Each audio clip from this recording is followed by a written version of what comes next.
Hello अस्सलाम वालेकुम दोस्तों, उम्मीद करते हैं आप लोग एकदम खैरियत से होंगे। और आज का सेशन काफी इंपॉर्टेंट है आप लोगों के लिए बच्चों, जो कि 9 से लेकर अब 10th में जा रहे हैं ना। तो सोचते हैं सबसे पहले यार 10वीं क्लास में आ गए हैं तो अब बोर्ड्स को लेकर काफी फोकस्ड हो जाते हैं बच्चे। लेकिन वो क्यों नहीं सोचते हैं यार, अगर हमें एक टारगेट दिया जाए, कि यार आप ये चीज कंप्लीट कर लो तो बोर्ड्स भी अच्छा हो जाएगा। मेरे अब्बा कहते हैं ना, बेटा सोच ऊपर की रख, नीचे वाला अपने आप क्लियर हो जाएगा।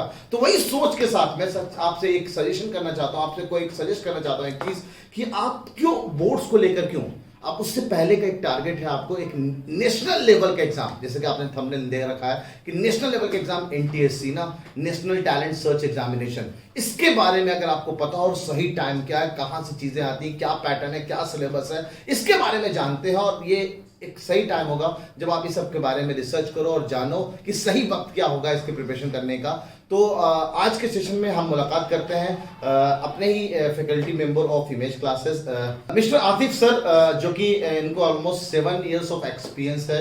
मैथ के पोर्शन को ना, रीजनिंग का पार्ट काफी एक्सपीरियंस्ड है। और बच्चों का कहना होता है कि सर ना चुटकियों में चीजें ना सॉल्व करना सिखा देते हैं। जैसे नवाब सर का नैप ट्रिक है ना, इसी तरह इनका आतिफ सर का अपना आतिफ ट्रिक है, जिससे बच्चा एकदम मैथ के चीजों को एकदम चुटकियों में सॉल्व कर लेता है। तो let us welcome Atif sir to the session.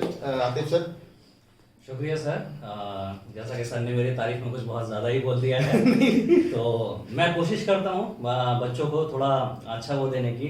जिस तरीके से सर का मोटिव है कि अपना इंसान बेस्ट दे हर मामले में, तो मेरी कोशिश ये है कि मैट के मामले में एनटीएससी से जो भी बच्चे प्रिपेयर कर रहे हैं वो ज़्यादा अच्छा परफॉर्म कर सकें। बाकी तो सर आपको दे ही रहे हैं बेस्ट। जी बिल्कुल। तो सर ये जो एनटीएससी है सर, इसका सबसे पहली बात ना, कोई चीज इंसान हासिल करना चाहता है तो उसका इंपॉर्टेंस को जानना पसंद करता है। एनटीएससी का क्या इंपॉर्टेंस है इस बच्चों की लाइफ में, आगे जाके क्या क्या चीजें फायदा मिलने वाला है अगर ये एनटीएससी को कंप्लीट कर लेते हैं तो?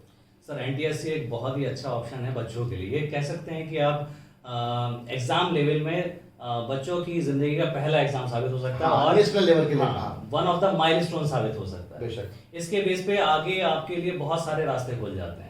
एनटीएससी के बेस में अगर आप निकाले हुए हो, एक तो स्कॉलरशिप तो है, स्कॉलरशिप आप जब तक पढ़ेंगे कुछ ना कुछ आपको स्कॉलरशिप मिलेगी। इस पे बात करेंगे कि एग्जैक्ट कितना स्कॉलरशिप मिलेगा आपको। हाँ, लेकिन इसके अलावा और भी फायदे हैं। कल को आप ग्रेजुएशन करके आप चाहते हैं कि मैं हायर स्टडीज करूं और वो फॉरेन से करूं, यूएस से करूं या कहीं से भी करूं, तो ये एक नेशनल लेवल का एग्जाम है जिसको बाहर भी रिकॉग्नाइज किया जाता है।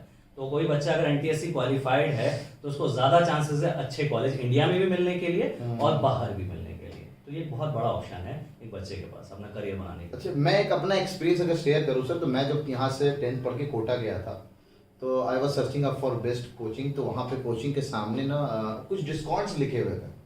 तो एक तो मेरा 90% सेव अप था, तो उसका डिस्काउंट मैंने अलग से गेन किया था ना, क्योंकि मेरे मैथ्स और साइंस में अलग था। उनमें एक एनटीएससी का भी डिस्काउंट लगा हुआ था कोचिंग में कि if you have qualified NTSC, उसके लिए एक सेपरेट डिस्काउंट था।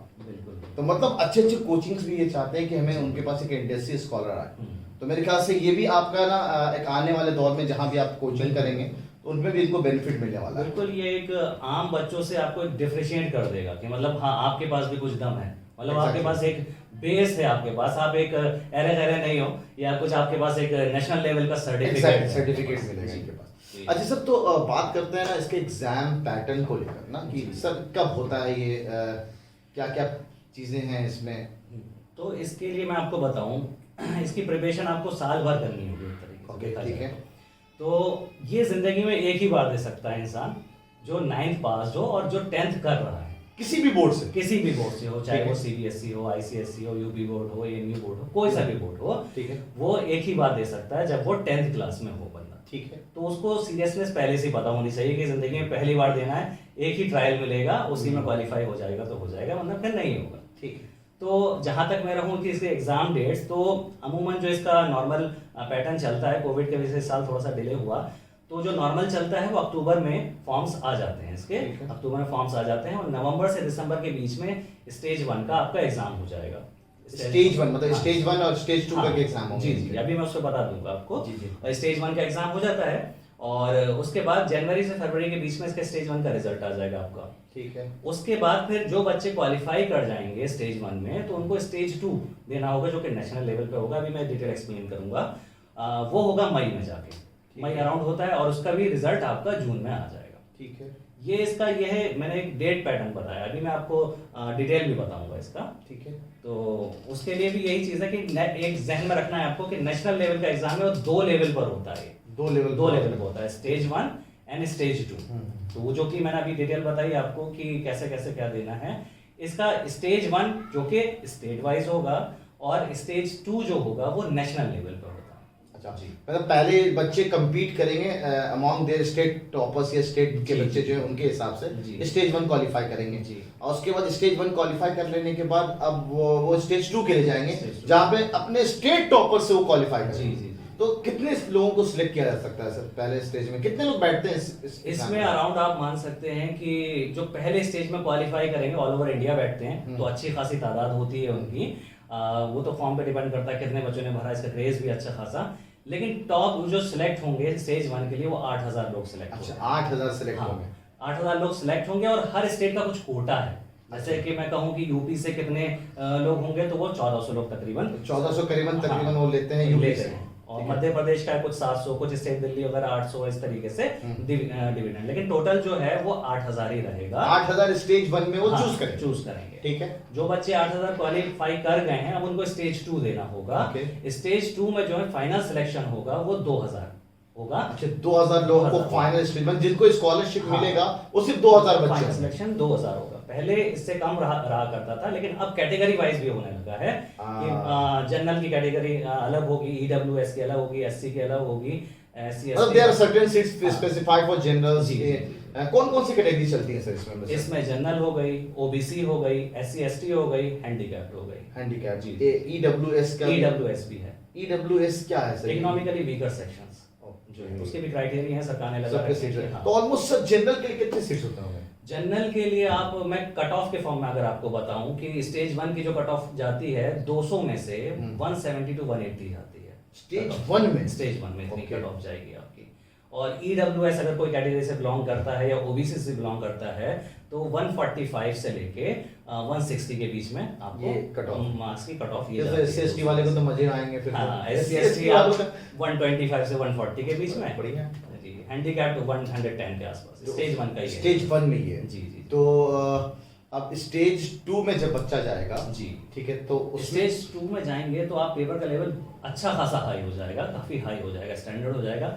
जो कट ऑफ 170 टू 180 जा रही थी जनरल स्टेज 1 में वो आप जाएगी 135 से 140 के बीच में। अच्छा। और इस बार जैसे यूपी का कितना कट ऑफ गया था, मतलब नहीं ओवरऑल बात करें स्टेज 2 का कट ऑफ कितना था? स्टेज 2 के जनरल का इस बार जो है अगर मैं कट ऑफ बताऊं स्टेज 2 की तो वो गई है जनरल की 140 के अराउंड। 140 गई है। तो सर बेसिकली मैं ये जानना चाह रहा था कि स्टेज मतलब जनरल वालों के लिए कितनी सीट्स है? जनरल वालों के लिए अराउंड 50% सीट रहती हैं सर, बाकी सब कैटेगरीज में फिर डिफरेंट सीट्स अलॉट की। अगर हम सिलेबस की बात करें ना, सिलेबस की बच्चे को क्या क्या चीजें पढ़नी है, क्या ऐसा कुछ नया चीज है इसमें या जो 9 10th की चीजें वही एनफ है? क्या सिलेबस में सिर्फ 10th का पार्ट है? तो इस पे थोड़ा सा एलैबोरेट करें सर। तो एनटीएससी जैसा कि ऐसा नहीं है कोई आउट ऑफ द वर्ल्ड है, जो है दुनिया में सारी चीजें ऐसी कोई भी चीज नहीं है, रॉकेट साइंस है, सब कुछ है। जो आप सब्जेक्ट पढ़ते हुआ एक तो वो चीज है, और एक बेसिक एक मेंटल एबिलिटी टेस्ट और जुड़ जाता है इसके अंदर, जो कि रीजनिंग इंटेलिजेंस, जनरल इंटेलिजेंस होती है, जो आप मैथ से रिलेटेड होती है चीजें। एप्टीट्यूड जो होते हैं, एप्टीट्यूड फन एक्टिविटीज भी हैं इसमें, एक तरीके से कह सकते हैं। एक मैथ को एक फन वे में तरीके से किया जाए, आईक्यू लेवल एक तरीके से चेक होता है पूरा, और इसके लेवल्स होते हैं। स्टेज 1 हो या स्टेज 2 हो, दोनों का सिलेबस सेम है, लेकिन लेवल्स का जमीन आसमान का फर्क हो जाएगा। ओके। जब भी आप देख रहे हैं कि कट ऑफ में कितना वेरिएशन है। ठीक है। तो सिलेबस में आपको बताऊं तो एक मैट है जिसको मेंटल एबिलिटी टेस्ट कहा जाता है, और दूसरा है सेट, स्कोलास्टिक एबिलिटी टेस्ट। तो मैट जो पोर्शन है वो 100 question 100 number. Okay. Negative marking पूरे एनटीएससी में कहीं नहीं है। बल्ले बल्ले भैया, बच्चा आपके लिए अच्छा है, मतलब बम्पर ऑफर है जी कि नेगेटिव मार्किंग नहीं। नहीं, जो इसलिए जो आपसे क्वेश्चन नहीं भी हो रहे वो भी आप आंसर लगा के आओ। ठीक है। ये है। तो इसमें जो है 100 क्वेश्चन का मैट होगा और 100 मार्क्स का, मतलब एक पहला मैट का एग्जाम देगा बच्चा। 2 घंटे का मैट का पेपर होगा आपका, जिसमें 100 क्वेश्चन होंगे 100 मार्क्स के लिए। ये टाइमिंग क्या रहती है सर? टाइमिंग 2 घंटे आपको मैट के लिए मिलेंगे, फिर 2 घंटे रिलैक्स करने को मिलेगा, फिर 2 घंटे सेट का पेपर। मतलब 10 बजे शुरू हुआ पेपर, तो 10 से 12 में इनका मैट का पेपर हुआ स्टेज 1 के लिए, फिर 2 घंटे का गैप हुआ, उसके बाद 2 से 4 इनका सेट का एग्जाम होगा। सेट में से मैट का तो आपने बता दिया, ये सब चीजें पूछी जाएंगी, 100 सवा 100 क्वेश्चन होंगे। जी। सेट में क्या होगा? सेट को भी आपको 2 घंटे का वक्त मिलेगा और इसके अंदर जो होगा आपका साइंस होगा, सोशल साइंस होगा और मैथ्स होगा। तो साइंस, सोशल साइंस, मैथ्स सिर्फ 9th का या सिर्फ 10th का या फिर पूरा? नहीं, साइंस भी 9th प्लस 10th दोनों का पूछा जाएगा, सोशल साइंस भी 9th और 10th दोनों का पूछा जाएगा और मैथ भी 9th और 10th दोनों का। और अगर मैं इसका डिस्ट्रीब्यूशन करूं, मार्क्स डिस्ट्रीब्यूशन करूं तो 40 नंबर का साइंस होगा, 40 नंबर का सोशल साइंस होगा और 20 नंबर का मैथ। 20 नंबर का मैथ। देखो बच्चा लोग, मैथ्स कम है यहाँ पे, जहाँ भागते हो वो पोर्शन कम है, लेकिन इसको मैनेज किया जा रहा है मैथ के थ्रू ना, तो आपका आईक्यू लेवल तो मैथ के थ्रू ही डायरेक्टली इनको मैनेज कराया जा रहा है। तो ये स्टेज 1 बच्चा दे दिया सर, बच्चा दे के आने के बाद उसके बाद फिर वो रिजल्ट का इंतजार करेगा ना कि अब रिजल्ट ना स्टेज 2 के लिए प्रिपेयर करें या ना करें, तो पता चल जाता है सर अपना आपकी स्टेज 1 जी हो रहा है कि नहीं हो रहा है। जैसे हम लोग प्रिडिक्ट कर लेते हैं एंट्रेंसेस के कट ऑफ, तो उन लोग भी प्रिडिक्ट हो जाता है बड़े आराम से कि एंट्रेंसेस का कट ऑफ क्या जाने वाला है ना। तो सर अब मेन मुद्दे पे आते हैं ना, सिलेबस देख लिया, एलिजिबिलिटी के बारे में सर अगर हम बात करें तो एलिजिबिलिटी इसमें आप जो बच्चा दे रहा है वो 9th पास होना चाहिए और 10th में मतलब एनरोल्ड होना चाहिए किसी भी बोर्ड्स में, किसी भी बोर्ड में हो, चाहे यूपी बोर्ड हो, आईसीएससी, सीबीएसई, कोई भी बोर्ड हो, 10th परसुइंग होना चाहिए, वो बच्चा दे सकता है। ठीक है। फॉर्म्स अपना स्कूल से वेरीफाई करा के सब साइट पे अपलोड हो जाता है? हाँ, साइट पे ही सब कुछ इसको मिलेगा। स्टेट की जो अपनी अपनी वेबसाइट्स होती हैं वहीं पे आपको फॉर्म भी, डेट सब मेंशन हो जाएगी, जो मैंने बताया कि अक्टूबर में आती है, टेंटेटिव वगैरह। अब मेन मुद्दे पे सर स्कॉलरशिप, कितना स्कॉलरशिप मिलता है सर इसमें बच्चों को, मतलब अगर ये क्वालिफाई कर लाते हैं? स्टेज 1 से क्वालिफाई करने से कुछ मैटर नहीं रखता है, स्टेज 2 भी आपको जो मई में होगा उसको भी क्वालिफाई करना है, ठीक है, तब जाके आपको स्कॉलरशिप के लिए एलिजिबल हो जाए। एग्जैक्टली, है ना। एक चीज बच्चों से मैं ये कहूंगा, बच्चों स्कॉलरशिप निकालने के लिए टेस्ट मत देना सिर्फ। एग्जैक्टली, ये आपका, इससे बड़ी स्कॉलरशिप आपकी लर्निंग हो रही है। आप एक प्लेटफॉर्म पे जा रहे हो जहां इसकी वैल्यू बहुत ज्यादा है। ये अगर ये आप ये सोच के चल रहे हो कि सिर्फ स्कॉलरशिप की नियत से कर रहे हो, तो वो एक चीज आपके करियर में एज अ बूस्ट नहीं देगी।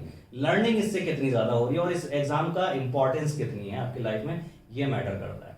और जहां तक रही स्कॉलर, हाँ, मॉनेटरी फायदा मिलता है, तो इसमें यह है कि अगर जो बच्चा ये फाइनल क्वालिफिकेशन हासिल कर लेता है, स्टेज 2 का निकाल देता है, तो उन बच्चों को 11th में वो जब जाता है, 11th और 12th में, तो उसको पर मंथ 1250 रुपए, 1250 रुपीज पर मंथ मिलता है। यानी कि 2 साल के लिए उसे, एक साल में 15,000, उससे अगले साल में 15,000 मिलेगा। उसके बाद वो ग्रेजुएशन परसू करता है या मास्टर्स तक करता है, 4 साल की ग्रेजुएशन है, तो पर मंथ वहां पे फिर 2,000 रुपए आपके हो जाते हैं। अच्छा, पर मंथ फिर 2,000 मिलना शुरू हो जाएगा। फिर आगे अगर पोस्ट ग्रेजुएट या डॉक्टरेट लेवल में तो वो कंटिन्यू रहेगी, वो कंटिन्यू रहती है उसी हिसाब से। जी जी। तो बच्चों देखो, तुम लोग के लिए बम्पर ऑफर है, माँ बाप से अगर पॉकेट मनी बचाना है तो ये मेहनत कर लो। ये मेहनत वो डेप्थ का करोगे जहां तक सारे एंट्रेंसेस फेल है। आप नेशनल लेवल के एग्जाम की तैयारी करेंगे, अगर ये कंपीट कर ले, यार क्या है ये एंट्रेंसेस, एमयू जामिया बेचू तो कुछ नहीं है, बोर्ड्स तो ऐसी चुटकियों में करके आओगे जब इस डेप्थ लेवल की चीजों को तैयार करके आओगे।